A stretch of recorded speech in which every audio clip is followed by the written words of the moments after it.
What is up guys, Danny this side. So in this video, I'm going to show you how to set up a commission queue in Trello.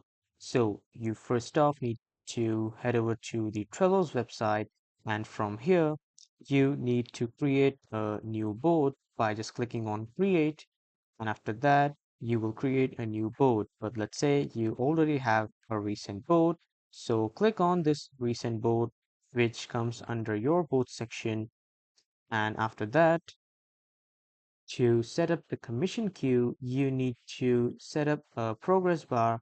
Like in the to-do section, you just describe all the topics and just post all the topics here.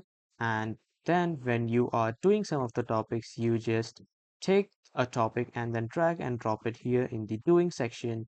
And when you have finished the topic, you can just drag and drop it in the done section. This is how you can drag and drop from to do to doing, and then when you are done with the topic, from the doing, you need to hover it to the done section, and you can set up a commission queue like this in Trello. That was all for this video, everyone. Thank you for watching.